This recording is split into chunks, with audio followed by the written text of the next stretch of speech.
நெல்லை மாவட்டத்திலும் இரவு முழுவதும் பலத்த மழை பெய்தது. இன்று காலை மழை ஓய்ந்திருப்பதால் தாழ்வான பகுதிகளில் தேங்கியிருந்த மழைநீர் வடிய துவங்கியிருக்கிறது. ஒரு சில இடங்களில் மழைநீர் தேங்கியிருக்கிறது. இரவு முழுவதும் கனமழை பெய்ததால் நெல்லை மாவட்டத்தில் உள்ள பள்ளிகளுக்கு இன்று விடுமுறை விடப்பட்டு உள்ளது.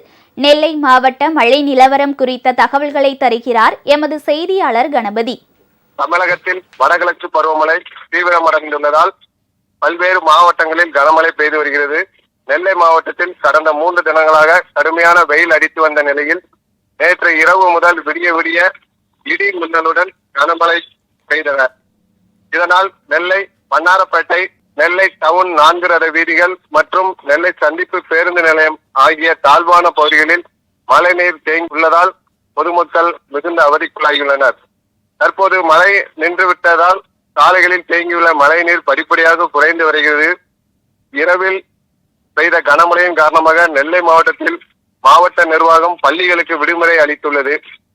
தற்போது சுகமான சூழ்நிலை உருவாகியுள்ளதால் பொதுமக்கள் வீட்டை விட்டு வெளியே வந்து தங்களது பணியில் ஈடுபட்டு வருகின்றனர் என்பது குறிப்பிடத்தக்கது. உங்கள் ராஜ் நியூஸ் தொலைக்காட்சியில் திங்கள் முதல் வெள்ளி வரை தினந்தோறும் பிற்பகல் 2 மணிக்கு உங்கள் பகுதியில் உள்ள குறைகளை நேரலையில் தெரிவிக்கும் புகார் பெட்டி நிகழ்ச்சி. பங்கு பெறுங்கள், பயனடையுங்கள், காணத் தவறாதீர்கள்.